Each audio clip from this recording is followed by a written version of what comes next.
All right, so welcome everyone to our summer 2024 new student orientation.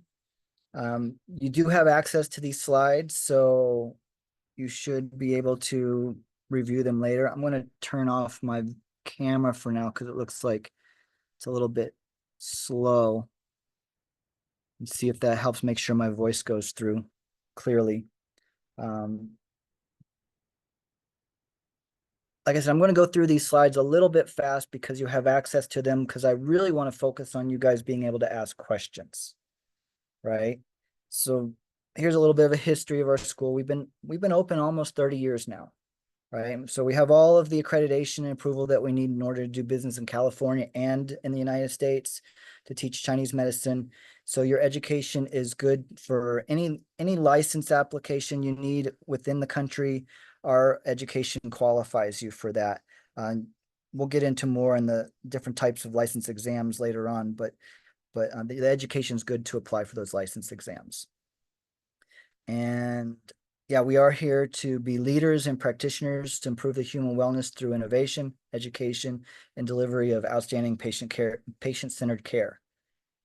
We're here to serve society and to educate people in Eastern and Western medical fields.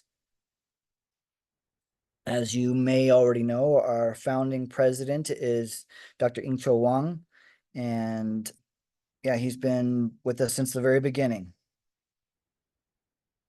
And then in the academics department, we have Dr. Bei Liu. She's the vice president. And then myself, I'm the dean. And then Karina is the associate dean. So you can contact any one of us three in order to find out anything you need to know about the academics, academic planning, counseling for your academics.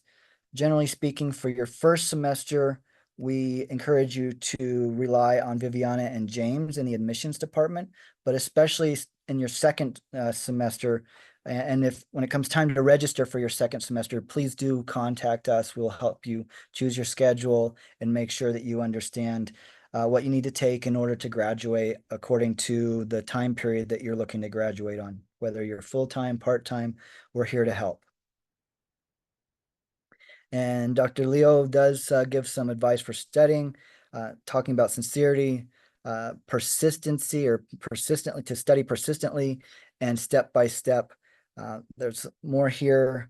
I'll let you read that in your own time, but basically it's saying we want to make sure that you're a master physician and that you're extremely well trained so that you can give superior treatment to your patients in the long run. And that does require you to take a step-by-step persistent learning process, application of what you're learning. And I personally encourage you to bring it into your own life and to make it part of your life so that it becomes who you are.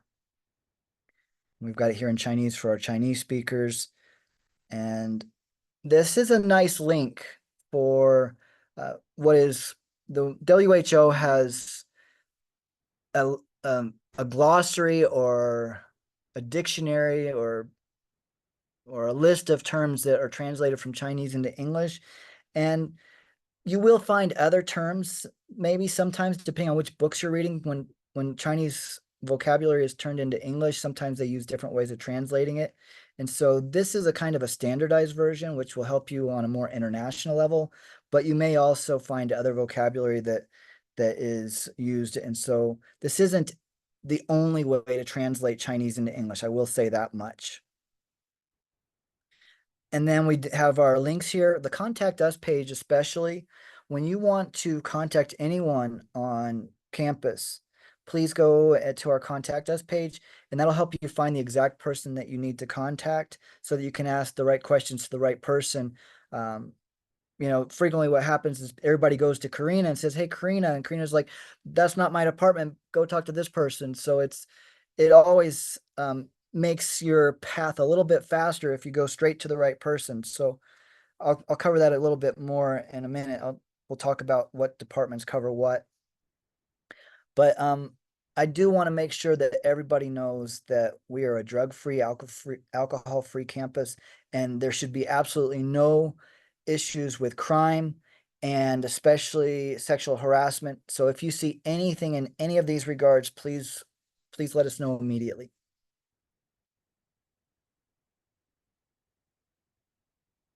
And for practical applications, this is one of the most important documents on this slide. This is something that I encourage you to print out. And as you go through the program, there is nothing on this off of this page that is required of you. Everything that is on this page is required of you in order to graduate. So once you've crossed everything off on this list, you've finished your program and you're ready to go over here to the end of it where it says graduation after the Comp 2 exam. What I'll say for now, and I'm sure there'll be more questions later, so we can go into it in more detail. I want to finish the slides first before we get into real deep detail on this. We can come back to this, but for now, just follow the arrows.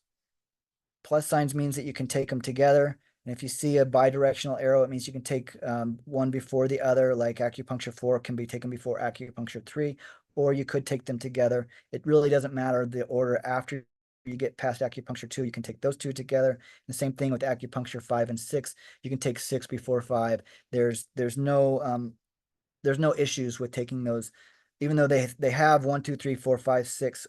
It sounds like you must go in that order, but only 1 and 2 must be taken in absolutely that order. After that, you can take 4 before 3, and you can take 6 before 5.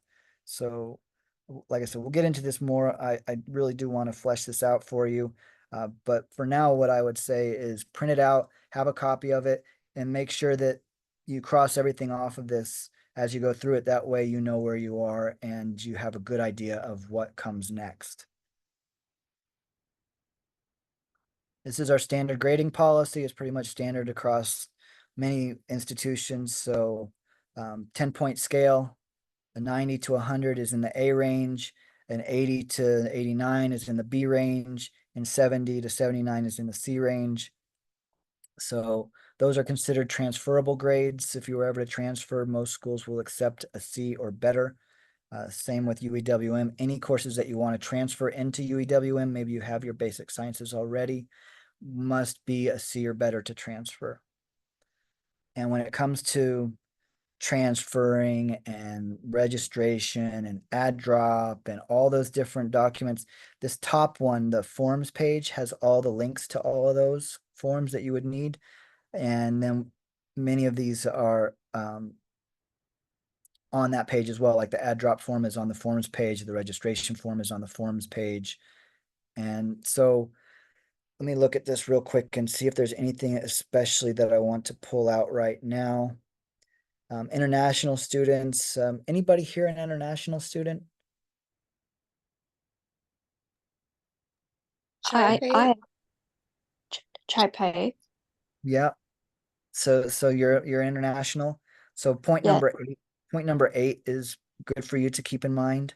Mandatory for all international students, proof of health insurance. You should already know about this stuff, but this is just making sure you definitely know about it. And you need to provide this each semester by the students. Yes, okay, I understand. Yeah, okay, good. Hi, Clark. And just so you know, child pay will be joining in the fall.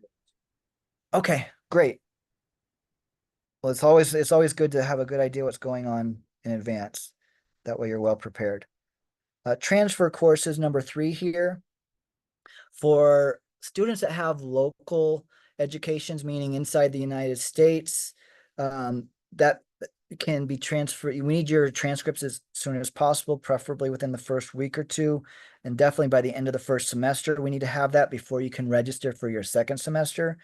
And for international students, we do allow 1 extra semester because you may need to get them translated and go through evaluation, and admissions will help you with that process, but we need to get those in so that we can make sure that you have all of your prerequisites and all of your undergrad accomplished before you start, or definitely before you get too far in. And 80% attendance. So basically each course you must attend at least 80% in order to get a grade. If you miss more than 20% of the course in absences, then you risk failing the class.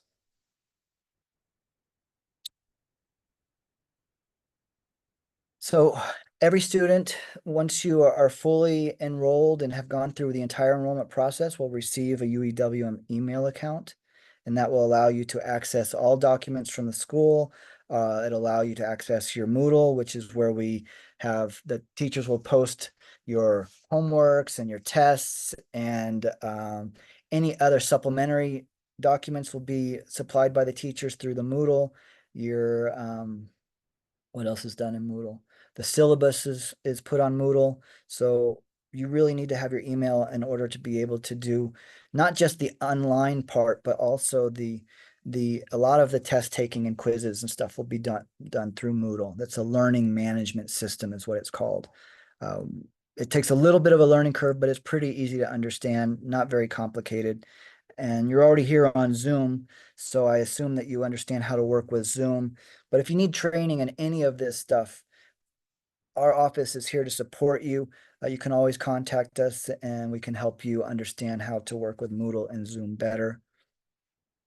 During the break each semester, we will send you an email with a checklist for students to prepare for the next semester, send out a list of courses of courses that are being at risk of being canceled. That way, if you were planning on taking that course, you can register for it to make sure we have enough students. This is more an issue with the English program than the Chinese program, but sometimes even the Chinese program does have courses that must be canceled due to low enrollment.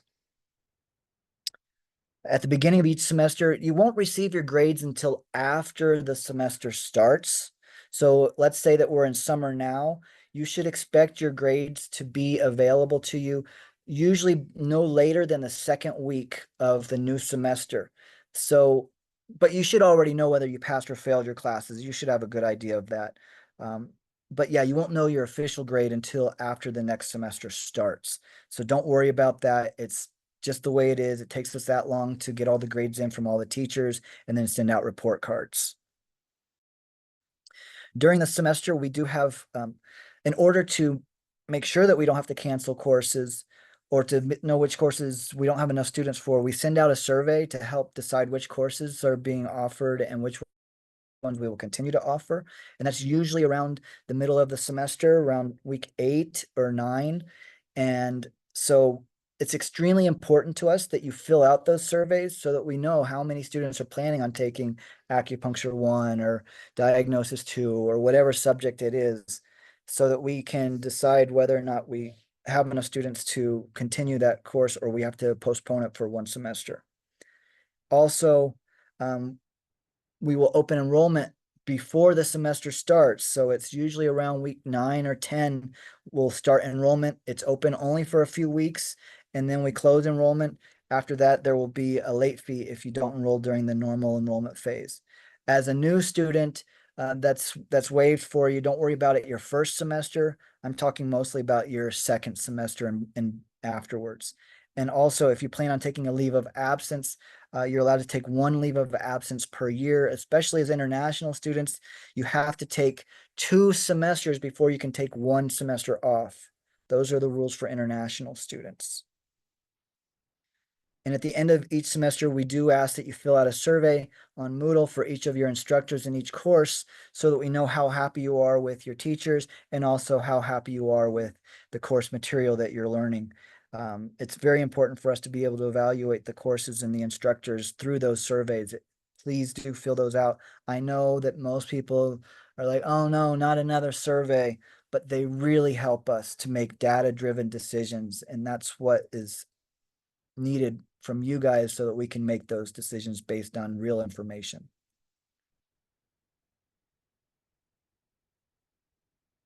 So we are you are able to get financial aid through us if you're a citizen or a permanent resident. And you must take at least 6 units per semester in order to get financial aid. Otherwise, if you take lower than 6 units, they will start asking you to pay back your loans. And once again, you only get 1 leave of absence every 12 months as a financial aid student. There's links here for you on that, and Hui Ping is the financial aid director, so you can always find out more from her, and there's the email for you there to contact her.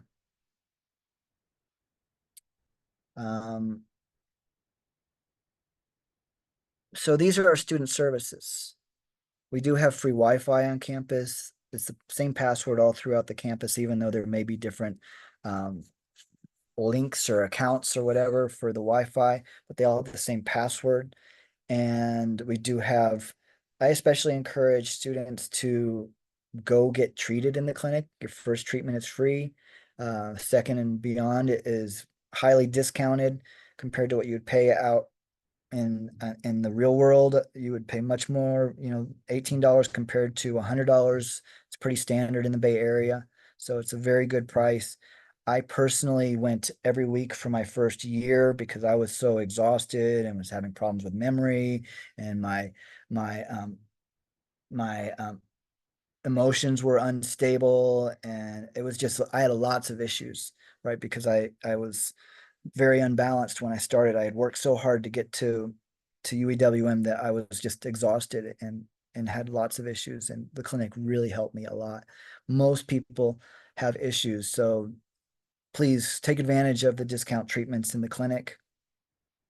Like I said, admissions takes care of you your first semester, and beyond that, it would be mostly Karina and me who would be taking care of you.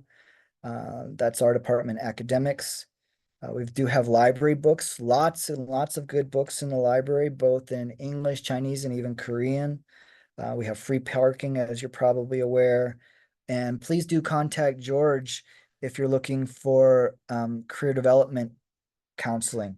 It's a free service that we provide. He can help you understand how to create your resumes and interview and look for internships and jobs, all that kind of stuff, especially as you may not be so interested in that as you're beginning, but definitely by the time you're finishing up the program, I hope that you'll take advantage of his services. It's really a wonderful service he provides for us as a volunteer at UEWM.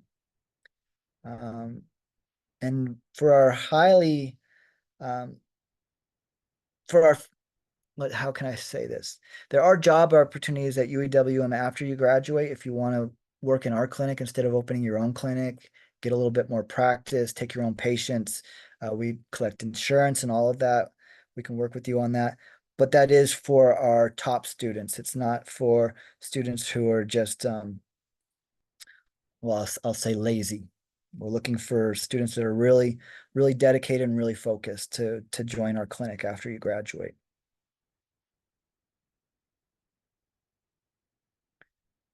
There's lots of points about clinic. All of this will be covered in your first level of clinic CL1. It'll explain all of this. I have it here for your information, but I'm not going to focus on it a lot right now. But it's here for you to look at because none of you will be jumping into clinic your first semester, and we do cover all of this in clinic 1. You'd have to maintain a 2.3 GPA in order to graduate, so that's something to keep in mind. And you have to pass all your comprehensive exams, and especially the Comp 2 exam is also called the graduation exam. Comprehensive means that everything that is learned within the program is tested as you go through the program. There's 3 major points where we test everything. We test it all in Comp 1 at a lower level. Comp 2 is at a higher level, and there's also a course called Final Review where everything is tested as well. These comprehensive exams are modeled after the California licensing exam. And then you need to submit your notice of candidacy for graduation. That's on your forms page. I have a link for you. You can look at that later. Obviously you won't need that your first semester, but our goal for these slides is to help you understand your entire program so that by the time you finish the program, you have all the information you need. And this is one opportunity where we want to communicate some of it to you so that you start thinking about these things. Yeah, of course, you have to clear all your financial obligations with the school before you can graduate and return all library books. And for financial aid students, you do have some final releases that you need to sign. So this is something you do need to know about, is that we take payment in 4 different ways: by Zelle or Zella, however you want to pronounce it, through the finance@uewm.edu email account. Now, depending on which bank you work with, you may not be able to pay your entire tuition with one transfer from Zelle. Sometimes they have some institutions have lower thresholds, like only $1,000 or so, and you may need to send several payments. Otherwise, you could use a credit card, but there is a service fee, a convenience fee of 3%. And there's a form that you have to fill out in order to make sure that you understand that there's a 3% surcharge.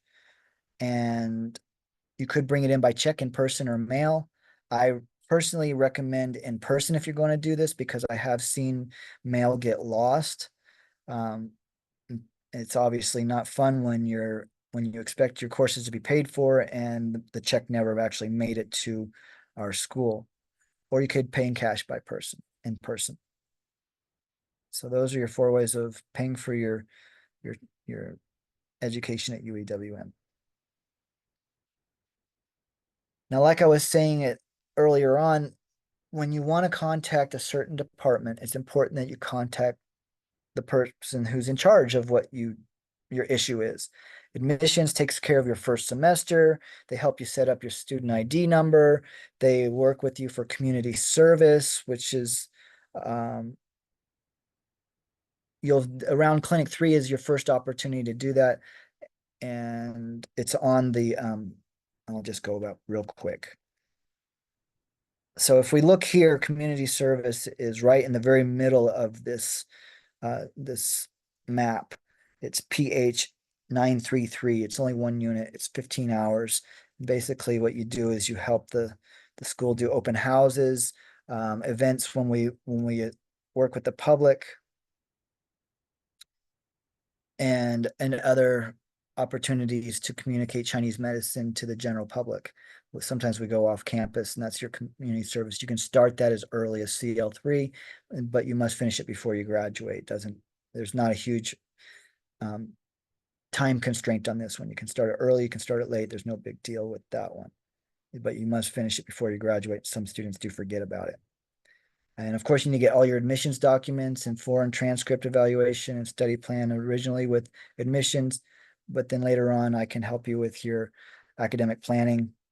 And finance, of course, is for tuition and fees, payments of any kind, your 1098T for your tax issues,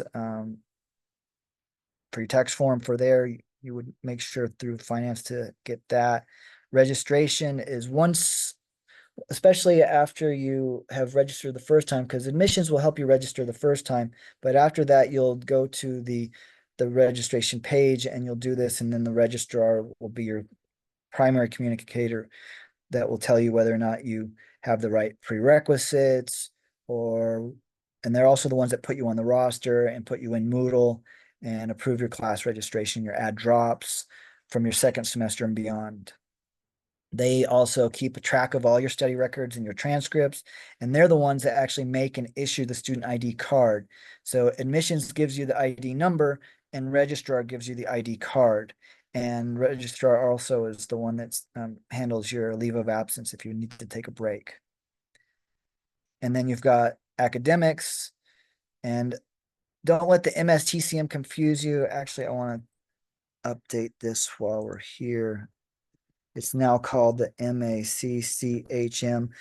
Before it was the Master of Science in Traditional Chinese Medicine, but as of January of this year, ACOM requires all schools to use the same degree title. So it's now the Masters of Acupuncture with the specialization in Chinese herbal medicine. So don't let this email address confuse you. We're talking about the master's program. And we take care of all your admissions or your academic issues. We can help you out with with your academic progress, help you understand what courses to take and when. We can help you with your testing and training schedule. We take care of that. So there will be like the CL1 testing and the Comp 2 testing, and there all are other trainings like CPR and CNT that we take care of as well. And we help also with your course transfers. So when you transfer in courses for especially your basic sciences from your previous education, Karina and I are the ones that will work with you to get those approved or let you know if there's any issues in that regard. There are sometimes issues where either the course is insufficient or it doesn't qualify, or if it's too old, then we'll need to do challenge exams. meaning anything beyond 5 years. So if you do have an older education and you want to transfer those in, you will need to prove to us that you still remember what you learned. PDSO is for the F1 visa and I-20 students. So they will work with you for all of those. So for CHAPE, that's for you. Financial aid is Hui Ping, like I said, and then clinical training, clinic.admin. So anything, clinic is officially not part of academics, so we separate those at UEWM. So I can help counsel you with clinic, but I'm not the one in charge of the documentation and the records and the promotions and all of going from one level to the next. The only one that I'm officially in charge of is CL1. After that, you need to talk to the clinic about your moving on to CL2 and 3 and 4, 5, 6, and 7. And like I said, the forms page is here at the top. It's so important that we put it here several times within these slides so that you can find it. And the schedule is posted online. Our website is actually very, very useful, and we have lots and lots of information on the website. So I do encourage you to look through our website, but especially know where the schedule is, because we try to keep that up to date. Anytime we change it at all, we try and update it within 24 hours. Sometimes it might take 48 hours, but ideally we do have the most up-to-date schedule on there when you need to see it. Class registration is on the forms page as well. Course transfer is on the forms page. So, but we're showing you individual links here as well. We've got a page for the international students. Please review that. Catalog, please review the catalog. It goes into all the course descriptions and gives you a really good idea of what to expect in an even more detail. Each course description inside the catalog will tell you which prerequisites. So if you ever have a question about prerequisites, the catalog is where you need to go to make sure of these issues. Contact us page once again. All of our direct emails, and if we have a direct phone number on campus, those will be on the contact us page. And you can also search through keyword search. I know it's a little bit early to be talking about graduation exams and board exams, but we do have information here for you. The CALE, or the California Acupuncture Licensing Exam, is on the acupuncture.ca.gov website. So you can, all of this information is there, but this gives you a brief overview. I don't want to go into too much detail for now because that's at least 3 years away for you, but you have it here if you need it. Also, there are going to be, this one here is just to help you visualize what you need to do and when. Every semester you'll have midterms and finals, quizzes, papers, presentations, and then you'll need to take an extra entrance exam to get into the clinic at CL2, comprehensive exams to progress and graduate, and then the CALE and the NCCAOM certificate exams. Those are things that you will do in order to get your license. Over here, this box on the left are certifications that you will do throughout the program. HIPAA and OSHA, you will need to do every year while you're in the clinic, and CPR is every 2 years while you're in the clinic, and CNT must be done before getting into level CL3, clinic level 3, and that is only good for 6 years for the NCCAOM. So for CALE, they don't worry about it. CNT doesn't expire, but for the NCCAOM, there is a 6-year expiration date. So let's say that you take your CNT training in your 3rd semester, maybe your 4th semester or 5th semester at the latest, but let's say that you take it in your 3rd semester at earliest and you finish in 3 years. There's no problem. You still have 4 more years that this will be good before you need to take it again in order to take the qualification exam or the certification exam for the NCCAOM. Not a big deal for most students. Most people don't need to take it to retake it, but there may come a time if you were ever to try and get a license in a different state after you've already taken your CNT and gotten your California license. That's the time where I see most potential cases for a practitioner to retake their CNT is when they've already had their license in California for, let's say, 5 or 6 years, and their CNT has officially expired for NCCAOM. It's for most students, so for 99.9% of the students, it's not a problem ever, but we want you to be aware of it. And for the NCCAOM exam, they do have 4 sections: acupuncture, foundations, diagnosis, herbology, and biomedicine. And then there's the link up there as well so that you can see that. Both the California exam and the NCCOM are now computer-based exams. They're somewhat similar in the process of taking the exam, although they have very different type questions. Especially for our English speakers. Well, the top one is the same book as the second one, but the first one's obviously in Chinese, and the second one is in English. That's the same textbook that's used pretty much across all TCM schools in the United States. There are other books that you might want to have, but this one is the one that's absolutely required. And then the Foundations of Chinese Medicine is the Foundations in Diagnosis book in English. Sometimes Chinese students do want to read through this one to especially get some of the vocabulary down and understand that how to say things in English. Very good book, relatively expensive, over $100. So that may be a limiting factor for why some people don't want to buy it new. They have 3 editions. Personally, I don't mind if students use the second volume as opposed to the second edition as opposed to the third edition, if they want to save a little bit of money.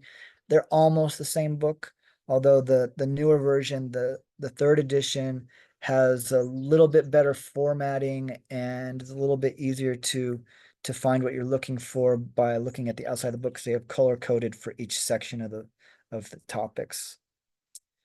This mini book of Oriental medicine is not required, but this is the best book I have seen that puts all of Chinese medicine that you need to know for any license exam into one book. And it's very, very small. It's literally small enough to fit in your lab coat pocket. It's very light. Unfortunately, it does have small print, so if your eyes aren't that strong, it's a little bit difficult to read. But this covers everything that is going to be on your board exam for the most part. And so I didn't get this until I was later in the program. I was probably at least halfway through the program when I finally got this. But I will say that this became the book that I referred to the most, just because it's easy to find everything you need to find in it. You can find your herbs, your acupuncture, your formulas, your diagnosis, your biomedicines, all in there. I especially looked at it for herbs and formulas, though, because I had them all in one small, light book that I could just keep in my pocket. Although sometimes I did use it for acupuncture, and I definitely sometimes used it for diagnosis. Herb Zoo. So one of the challenges that students have is that the herbs are very, very detailed, requiring lots and lots of memorization. And words on a page are not as easy to remember for some students as pictures are. And so the Herb Zoo has flashcards for the single herbs that will show you a picture that tells a story, and within it has all these symbols, and it's very, very easy to remember what the herb does this way. They saved my life. I was struggling with herbs until I got these, and I was 3/4 of the way through my individual herbs before I finally got these, but they really turned me into an herbalist because I was not able to memorize as strongly as I would have liked to without them. So I do encourage students to consider the Herb Zoo cards. The school doesn't make anything from any of these sales. None of these books are sold by UEWM, but you can get them on Amazon, and Herb Zoo is through their own website. So I let you know the first 3 on here, the first 2 obviously is Chinese and English of the same book. And the third one for the English program, the second one and the third one are absolutely required, but I do highly, highly recommend that you get the mini book and the Herb Zoo cards. They're just wonderful resources. You can get them, like I said, at some books, especially the Chinese books, you can get at the bookstore at UEWM. Prime Holly has all of these books if you want to go and drive somewhere locally and you don't want to wait, however long it would take Amazon to get it to you. Otherwise, you can go to Amazon. Um, if you do go to Prime Holly, show them your student ID card. They won't really sell to you unless you have a student ID card. But you can also buy your needles and other acupuncture supplies there as well. So that's something that you can, that's a resource that I recommend if you want to get some practice needles and have some cupping and gua sha or whatever it is that you want. The models, those the little dolls that have the acupuncture points on them. She sells all that stuff there. And so how do we do for time? Okay, good. What didn't take too long. So we can go ahead and stop the recording now so that you guys can go ahead and show your faces and talk and ask questions. How many of us are there? Let's see.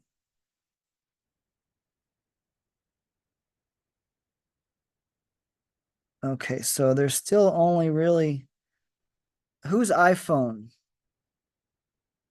Is that a student? That's James Clark. Okay, so we really only have 2 students. And Chape, if you want to, you can break out into another room to ask questions in Chinese with Karina. Otherwise, we can answer your questions here in this window.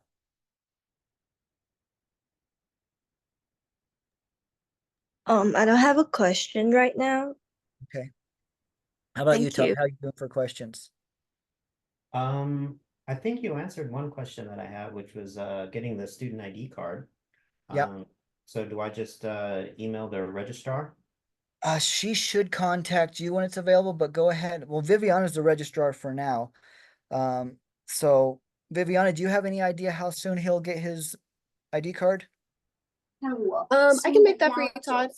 Usually we create them once all the admission documents are submitted. So if there's any missing items, students just submit those and yeah, no problem. There's a $10 student ID fee. And Okay. then I could create that with you. You really need it for the clinic, and that's usually when I see students coming over to get their clinic badge Right. when they get to CL2. Yeah. Yeah, Okay. so it's not Yeah, no urgent problem. your first and second semester. Yeah, no, it's Hopefully just by your third or yeah, for fourth. like some of these places, like I wanted to get an account with uh Mayway. To Right. send herb samples, and that would have been helpful for that. Yeah. I got an account another They way. have a herb sample packet that includes all kinds of literature with it, the little cards that come with it. Yeah, I've heard it's like around $130. Did you get one? Is that what you paid for it? yeah, I already got it. How much was it? It was like it's like $130, but Okay.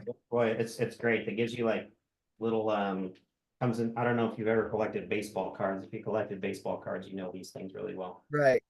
But it gives you all the herbs and then little flashcards that come with it and all Good. kinds. So it's been really helpful. Yeah. While I have your attention, we've got a few minutes. I do want to go and show you, since we're talking about herbs, I'm going to go and to the Herb Zoo website real quick because I just can't emphasize enough how useful these cards are. And I think by seeing them, you'll understand more.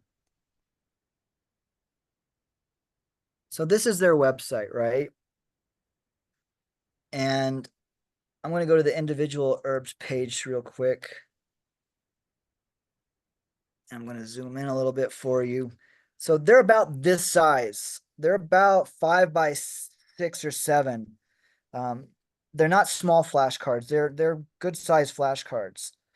And like I was saying, they have the pinyin at the top, and then they have the Latin. And at UEWM, we don't worry about the Latin. We only focus on the pinyin. So this is called mutong, and that's what you need to know.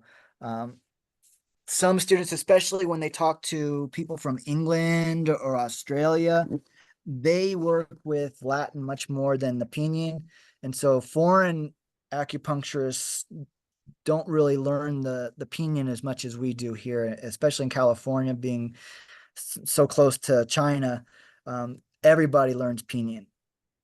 I do recommend, especially for you, Todd, that you go to YouTube, and they've got little 20-30 minute long educational videos for how to pronounce pinyin, and that will help you tremendously, because otherwise there's lots of sounds in Chinese that we don't like. In English we might say matong, you know, but it's mouton, right?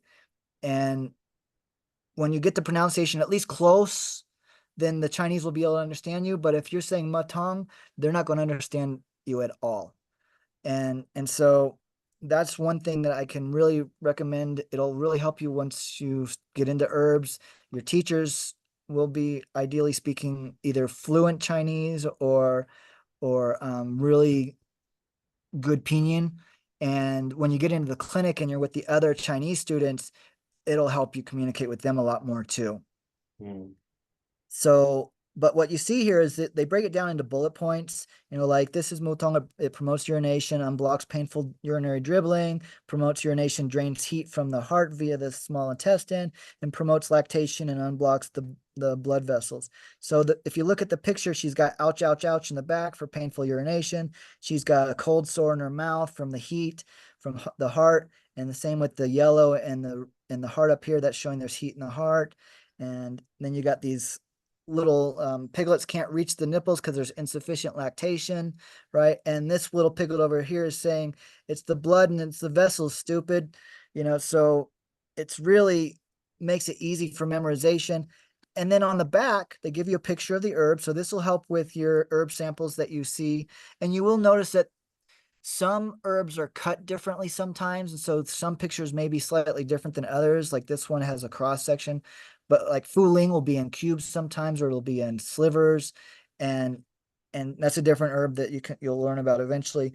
But up here it gives you a little mnemonic. It says small baby hogs, which means the small intestine, the bladder, and the heart. Then it gives you a picture of it. It tells you a story that breaks down what you're seeing in the picture on the front, and then it breaks down the symbols within the picture so that you have a very clear understanding of what's really going on. So it addresses this whole first page multiple different ways. Even you'll see that it's a colder, but it's slightly melting, right?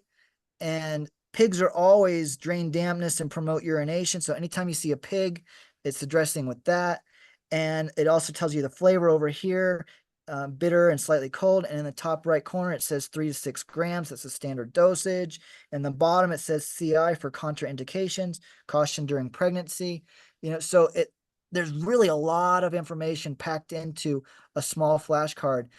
But if you can remember one aspect of this picture, usually what happens when you close your mind's eye, you're able to draw the whole picture. And once you understand what each symbol in the picture is telling you, which it just spells it out right here for you, then you know what the herb does, right? So I will say that I went from being a very average to mediocre student in herbs to being an excellent student in herbs, largely due to these zoo cards. All right. So, and then formulas is actually a full page. So I put these in a ring binder. I put formulas 1 in one binder and formulas 2 in another. Still the same picture.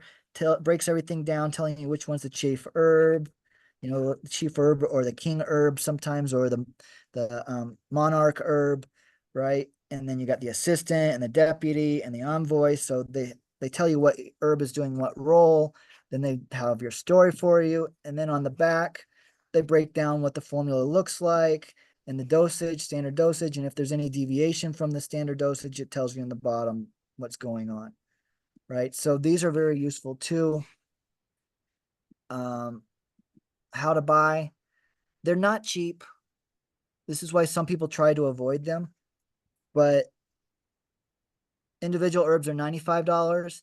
If you do decide to get them, I recommend you get the individual herbs. And then when the formula, they have this special buy at the bottom. It's 213 formulas. It's basically everything that you would need for the kale and the NCCOM. And there's even some formulas that aren't in either the kale or the NCCOM.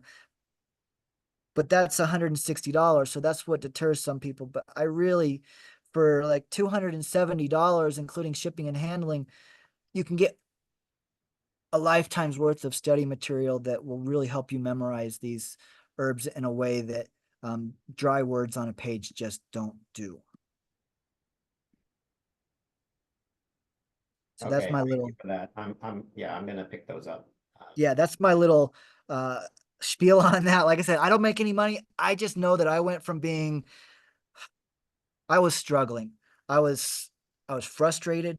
I was doing poorly on my quizzes. I was only getting maybe 50%, 60%, 70% of the questions right after studying 15 hours a week. I was studying 3 hours a day, 5 days a week for that, just that one class. After I got those cards, I went down to studying 2 hours a day, and I started making 90 to 100% on all my quizzes. And I wasn't frustrated anymore. I was confident. It just day and night and how I felt about herbs. So between that and the Mayway packet that you have, and then the book that you'll get, Dr. Dai's book is excellent. It's the same book in Chinese and English. He's our he used to teach the English program. He's now only teaches the Chinese program, but we still have access to his book, which he broke down all the bullet points. His book is the best book on the market, even though it has typos. I'll admit it has typos, but it's better than Bensky or Chen and Chen or those other big, thick, heavy, expensive books, because it's just bullet points. This is what you need to know. It's good for studying. The other books are great for reference, but they're not good for studying. There's Which just book too is much this? information. Which book is How's that? this?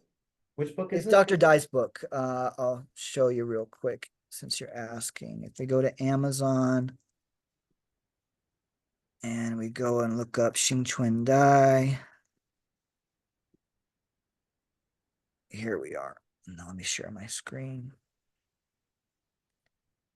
Here, I'll put it in the chat for you too. Oh, yes. Okay. Okay. Have you seen it? Yes. Yes. Okay, good. Yeah, he's our own in-house instructor, worked with the school for over 20 years. He compiled this book for our students, and it's just superior to anything else I've ever seen out there for learning. For reference later, fine, get the other books, spend the money, I have them, but I wouldn't even look at them for studying purposes just because there's just too much information. Right? This book here is concise. It's to the point. It has some pictures. It also has some comparisons in it. Very, very, very useful book. Bensky is, like I said, it's a reference book. It's not for studying and learning. And for the Chinese students, Dr. Dai will actually provide this in his class. You can't buy it in Chinese online that I've seen, but the English program we can just buy it here at Amazon. All right. And what do I see in the chat? Oh, thanks for putting the link for the WHO terminology. Yeah, that mostly helps the Chinese students understand how we say things in English. But like I said, different authors, like you have British authors, Australian authors, and American authors. Sometimes they'll use different vocabulary to translate the Chinese into English. And so, like Bob Flaws uses terms like replete for deficiency, or no, replete is excess. I don't even quite understand, because we use that deficiency and excess at UEWM. And so sometimes you're going to encounter books that are going to use terminology that's a little bit different in English, and it can be really different between American English and British English too. So that link will help you understand what is kind of universal international language, but you're still going to hear other terms. And even for me, I do prefer using pinyin terms sometimes because they're just shorter, like deficiency, or in Chinese they say shu, right? And so it's so much shorter that it's like, well, XU or deficiency. I just found myself writing XU in all my notes.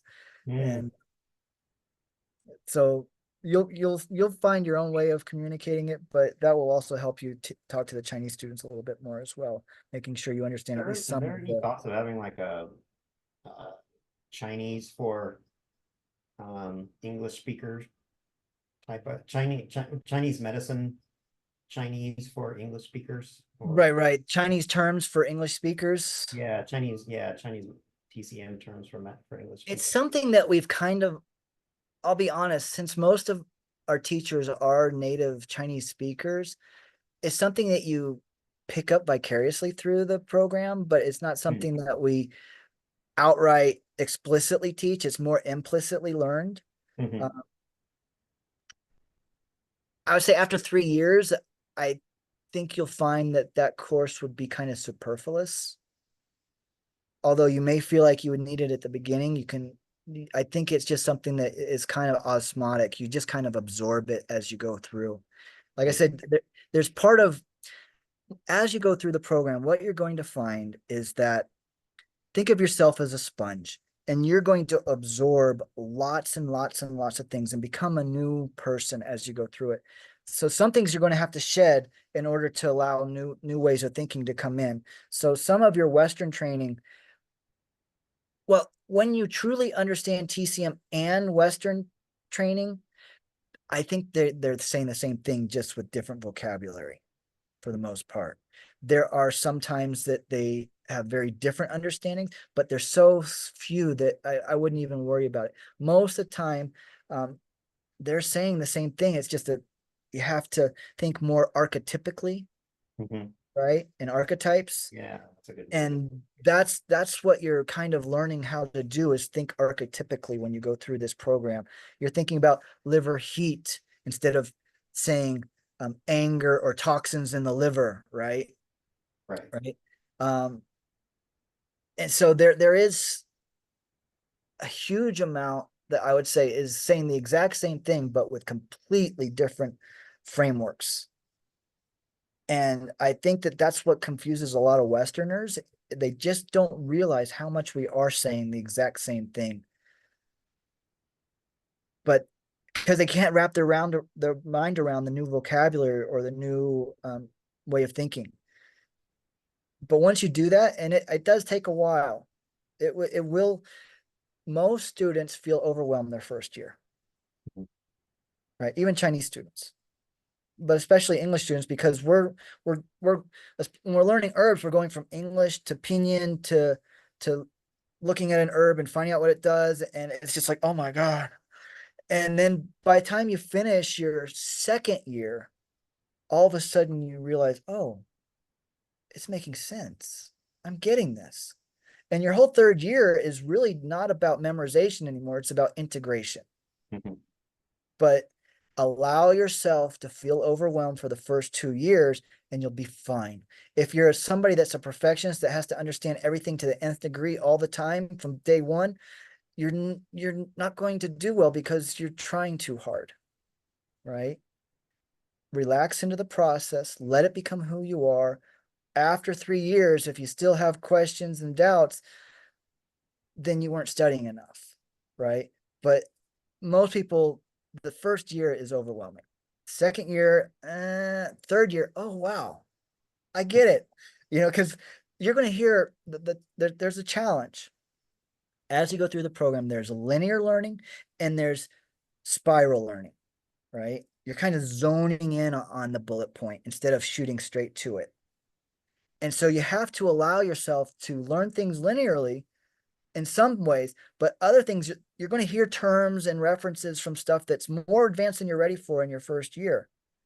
And you just kind of have to just allow yourself to, oh, I don't understand what you're saying. Ask your question. You still might not understand the answer, but then move forward, right? Mhm. As you go through and you get more and more pieces of the puzzle, then you'll see the relationships better. And you'll realize, like I said, by the third year, all of a sudden you realize that you don't have as many questions as you used to have because you're getting it, right? But the students that have the hardest time are the ones that just, I absolutely want to know everything right now already.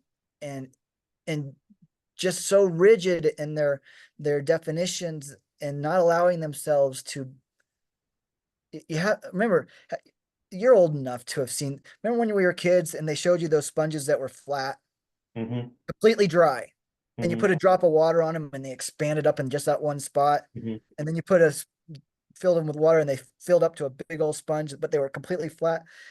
Well, right now, you're too old to be completely flat.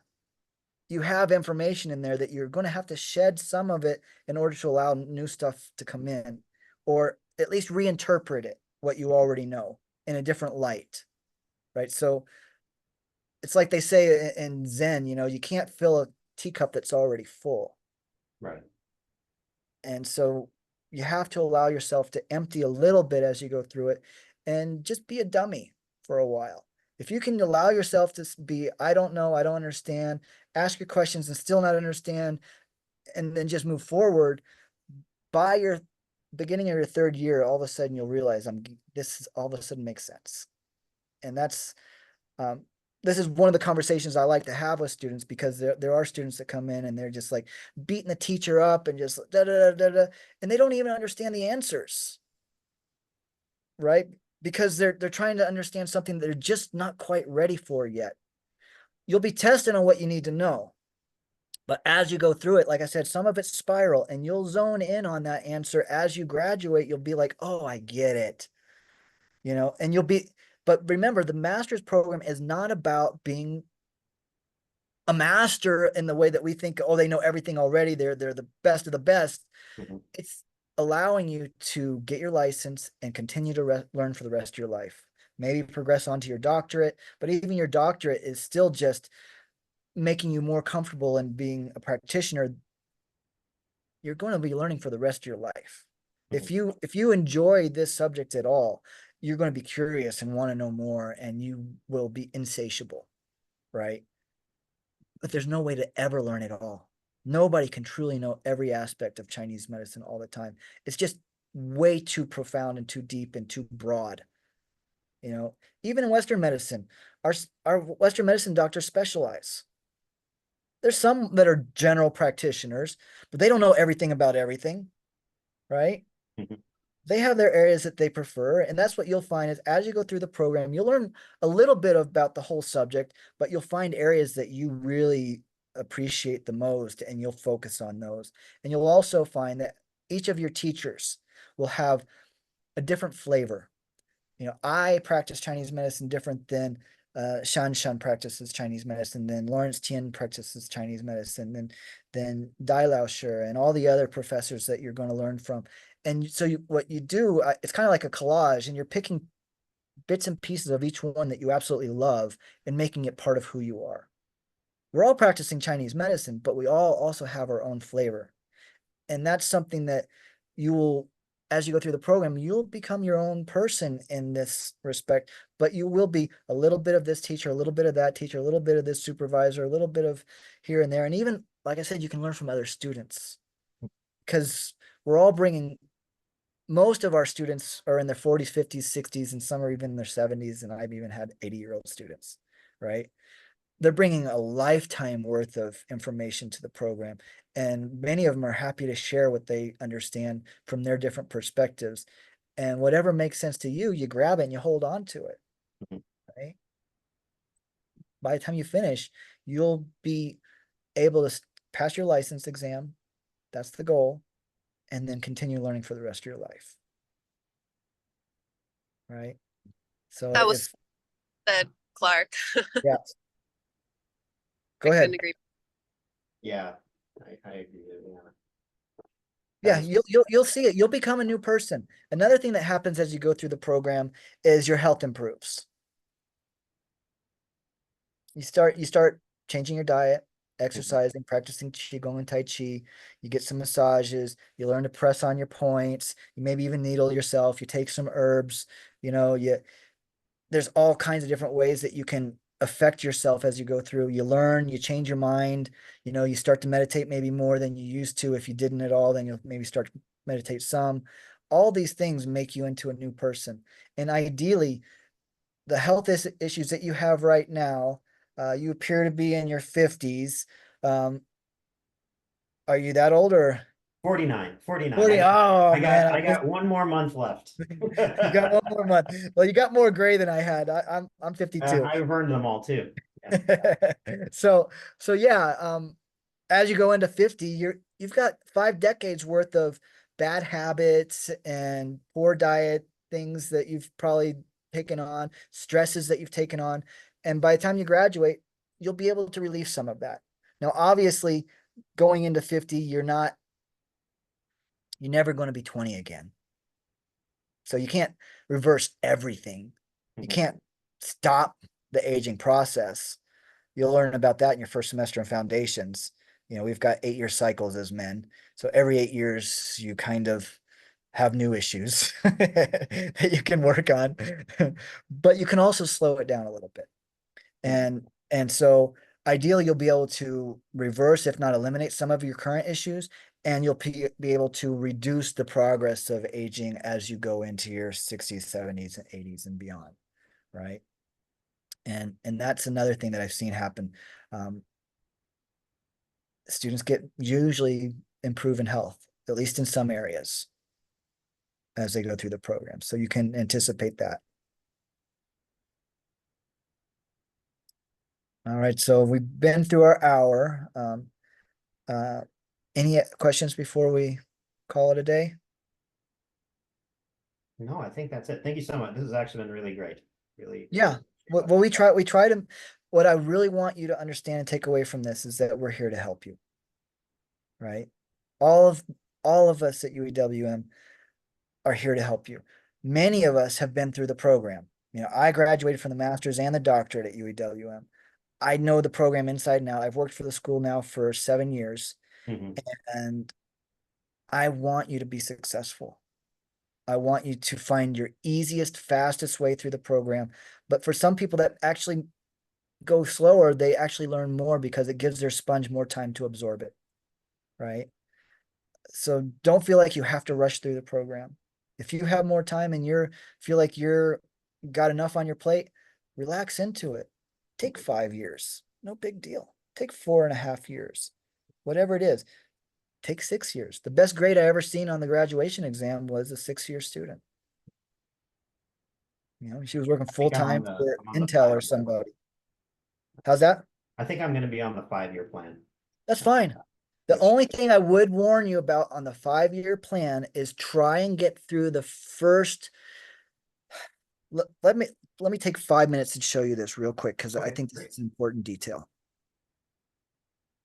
Let me go to where are our slides? Where you get out of the way. And let me go to, where are we? So something important about this page is that it acupuncture 1 and 2 every other semester. So we have 1 and 2, 1 and 2, 1 and 2. Then we go 3 and 4, 3 and 4, 3 and 4, then 5 and 6, 5 and 6, 5 and 6, right? So you get on your wave and you write it. I encourage you to at least get through the 1 and 2 back to back because they need to be taken in a certain order. But then if you wait a semester, it doesn't matter if you get on 3 or 4. But Right. in the English program, and let me turn off my video just to make sure that my voice isn't getting delayed or there's no lag. Sorry. In the English program, there sometimes you have to stick with your cohort because there's only enough students to keep the opening up the courses if you all stick together. If one of you drops off, then we have to cancel the class for that semester because there's not enough students. So I encourage you to, once you have a cohort, stick with them as best you can because then you can ride the wave as long as possible without having to stop the cycle of the courses. Same thing with foundations 1 and 2 and diagnosis 1 and 2. This is actually one of the most challenging ones because this must be taken in 1, 2, 3, 4 order. Herbology 1 and 2, and then you can take formulas 2 before formulas 1, no big deal, right? So there is a little bit of flexibility there, but ride your herbology line at least through herbals 2, ride your foundations and diagnosis line though all the way to the end, right? Right. When you get past, you see these arrows that are joined, acupuncture 5 and 6, I don't consider those super high priority because you really don't need those to take the Comp 1 exam. You really only need those to get into final review and to graduate. So you can take those later, right? But once you get in this final review box, this big one here, these courses are only offered once per year.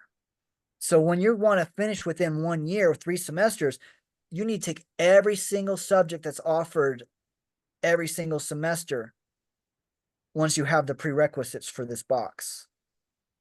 Right? So basically, that's how I usually can figure out where you're going to graduate is when do you get into this box? Once you get into this box, you're usually 3 semesters away, maybe 4. Hopefully not 5, but it's possible. Same thing with clinic. Clinic is 7 semesters. So if you take 1 level per semester and you start on semester 3, you're going to finish in 9 terms, right? But if you jump on later, then you're either going to finish after 9 terms after 3 years, or you're going to have to double up your last semester and take 2 semesters in 2 levels in 1 semester, which is possible. And students do it all the time, but I don't consider it ideal. I do think taking 1 level per semester as you're taking your courses is more optimal for learning. Basic sciences all have to be finished before you can get into pathology and human anatomy and physiology for pathology. And the basic sciences, if you see here before CL3, basic sciences need to be completed and you need to take your CNT. So those will also help determine your pace, how soon you finish your basic sciences, because you'll have prerequisites for Clinic 3 there. And then you have your Comp 1 exam here. You have to finish acupuncture 4 and diagnosis 2 and formulas 2 to take your Comp 1 exam, right? So there's certain key moments that will determine your pace. Right. 5 years though, like I said, the challenge you will have is if you don't jump on the wave and just ride it here in the beginning on these top 3 lines, then you will potentially lose your cohort and find yourself stuck for a semester or 2 before a course will be opened again. Right. Right. So I just want you to be aware of that. It's not the end of the world. And since you're on a 5-year plan, it's probably not a big deal. But quite honestly, you may find that your cohort depends on you and you may want to speed up just a little bit here in the beginning for them. Right? Just to help them keep going, because some of them are trying to finish in 9 terms. Right. And that may be a reason to go a little bit faster too, just to help out your buddies. All right. Those are some things to keep in mind. Pathology, though, you don't really need to be in it until your 5th semester or so, and that'll determine when you can finish the rest of your Western medicine. All these ones at the bottom have no prerequisites. Take them anytime that you're feeling overwhelmed with your subjects and you just want something that's not as memory intensive. None of these down here are super hard on the memory. And some of them, like Tai Chi, Qigong, are fun just for movement, get your body moving. And Tui Na, you're giving and receiving a massage every day. So who doesn't love that? Right. But yeah, that's a way to help break it up a little bit. Take some no prereqs when you want to, calm down on the book studying. But otherwise you just kind of get on these arrows and you just follow them and ride them until you're ready to get in this green graduations Comp 2 exam. All right. Okay, that's helpful. Yeah, that like I said, we're here to help. If you need any help, each semester, like I said, around midterm, we'll send out the survey. Let us know if you need any help picking your courses. We're here to help. We want you to be successful. We want you to learn as much as you can and at your own pace, and obviously graduate and be able to get your license. Are you planning on practicing, or is this more for personal interest? Oh, no, definitely planning on practicing. Okay, good. Yeah. Yeah. Rewarding profession, you know. Personally for me, I love working with people. I love helping people find ways to make their lives better. And whether it's through diet and exercise, whether it's through herbs and acupuncture, whether it's through hand-on, body work, all of those are, I enjoy all of it, right? You may find that you enjoy some areas more than others. You'll learn about all of them, and you'll find your sweet spot by the time you graduate. All right. Okie dokie. I have a Go ahead, question please. regarding the transfer credit thing. Yeah. Do I have to take how do I have to take the courses that I have transfer my credits in, like half credit? So How do I take the classes? are you talking about psychology, biology, stuff like that? No, like the herbology or the Okay, acupuncture. that's right. You have training in China already. You have a bachelor's in Chinese medicine. Is that correct? Do I remember correctly? Yes. Yeah, so you would transfer all of that in.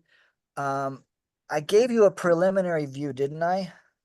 Yes, I did, but you haven't explained how to take the So courses. Do I let have to me, take the exam or part of the class? if you have to take a course, you have to take the whole course. Um, if you have to take it and only pay for 1 or 2 units, you still have to take the whole course. So it saves you money, but not time. Right. So Okay. let me give you a clear example. Let me go back to sharing my screen. And so let's say that you have, if I remember right, I was giving you herbology 1, but not herbology 2 or something like that. Well, Probably. and so Yes. if I gave you 2 units, let's say, then you would still pay the 2 units and you still have to take the class. Because I want to make sure that you have everything you need to know in order to pass the board exam. And so it is possible that in some of these you will not have. It's either so we work on course descriptions, well, course titles and course descriptions. And in your case, I don't really have access to the course descriptions, but I do have access to the course titles. So if you can help me understand course descriptions, sometimes you may actually be able to get more credit in a certain area, but maybe not qualify for all the credit. Like acupuncture 3 or 4, you may get, but you may not have 5 and 6. And let me show you what we would do. So if we go to UEW and we go to the forms page.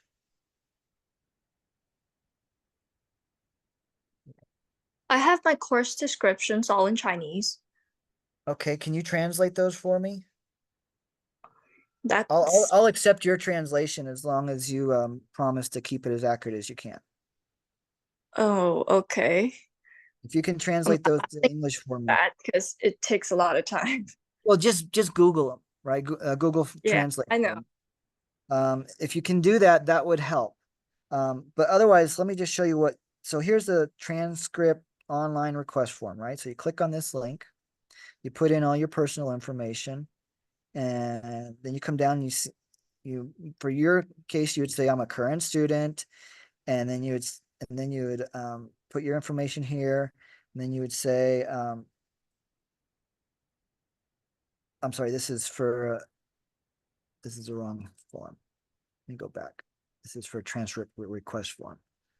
This is for when you want to apply for your license. Course transfer request form. Here we are. This is the form.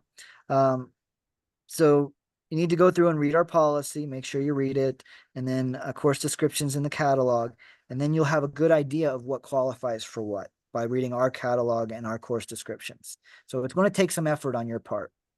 And then you go through and you put your details and you say, okay, I want to transfer in whatever course. Let's say you want to do acupuncture 2, and then you say your original title of the course, the one according to the evaluation. When you get your English evaluation, it'll tell you what the course title is as they translate it. So you put that in, put your college name in, and how many credits it is. Sometimes I won't be able to give you full credit for it.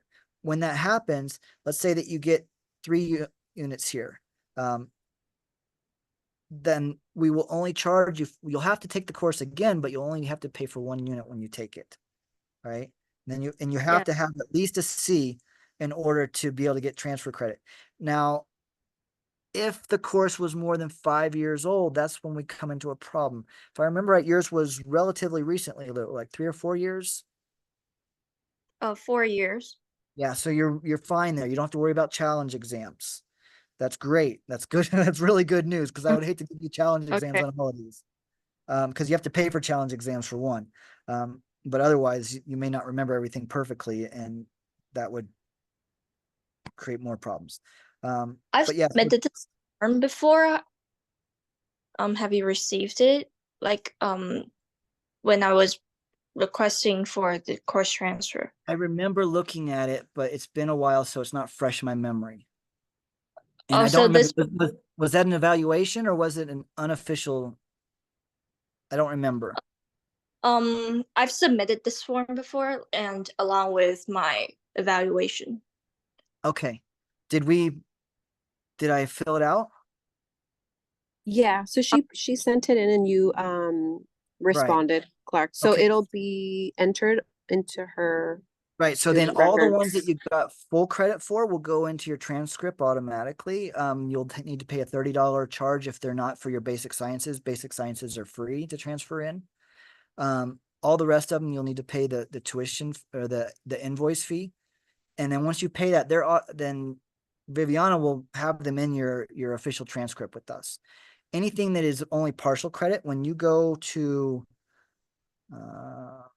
this out of the way, when you go to the registration and you say, I want to, let's use acupuncture again. Let's say acupuncture 2, and you say, I have transfer credits, and you say, I have 3 units.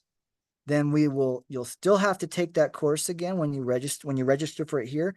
You have to take midterm, final, do all the homework, show up with attendance and everything, but you only pay for 1 unit of 1 unit of credit. But when you get your grade, you get 4 units of credit. So that when you go to your license exam, you'll have everything you need in order to qualify. No problem. Okay. Okay, thank So, you. but any course, especially, I would imagine, maybe a common one that people have is that nutrition, which is here. Commonly, people will have 2 units of transfer, right? And they'll still need to take, because they only have Western nutrition, and nutrition at UEW includes Chinese food therapy as well, which you probably have if I remember. But like I said, it's been a while and I don't remember exactly what got approved and what didn't. But You wrote an email about it. how's that? You wrote an email about the full credit and half credit and stuff. Right. So I'll refer to that, right? Yeah. Yeah. So just follow what I said in there, and then but anything that you still needed partial credit for, you still have to take the whole course. Like I said, it saves you money, but it doesn't save you time. Okay, I understand. Thank you. Okay. Yeah, Actually, and you that just brings have up to a make sure you question. document it on your registration form. That way we know how much to charge you in the finance office. Okay, thank you. Thank you. All right. Okay, that brings up a question for me. So since Sure. a lot of mine are obviously over the 5 years, well over the 5 year mark. But I am a practicing biologist. Right. So if you've been working in the field, I consider that, as long as you can get me a note from your supervisor stating that you use your sciences in your daily job, Right. and then I will consider that equivalent to a challenge exam. Okay. Okay, so just get your supervisor to, preferably on your company's letterhead, saying, Todd's still using all of this on a daily basis, and this is his job title, this is what he does, and Right.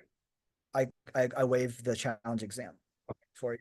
for basic sciences especially, and maybe even in your case, we might be able to do something like pathology might be something that you might Actually, already. I did take a formal pathology class. It was a 4-unit class. That's something I can imagine you would already have, right, with your Yeah. background, Yeah. right? But lab diagnosis, learning how to give a physical exam and neurological exams and look at MRIs and stuff.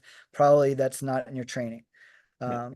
Yeah. And And I'm then not trying to skip out of things that no, I understand. really want to learn, right? Yeah. And I don't want you to have to, that's why I give you a back door for the challenge exam. If you've been working in the field the last 20 years and you're using this information on a daily basis, Right. I don't want to beat you up, right? But I don't want you to graduate with holes in your education, Exactly. Right. right? And so that's the whole point of the challenge exam, is to make sure that you still retain what you learned. Mhm. And I consider working in the field equivalent to that, right? But if you haven't had a job in 5 years, no chance. Fair. All right. All right. Let's if there's nothing else, let's call it a day. Thank you for joining us. Thank you very much. Talk to you later. Bye. All right. Thank you Bye very bye. much. Bye-bye. Thank you, Clark. Bye bye. All right. Bye bye.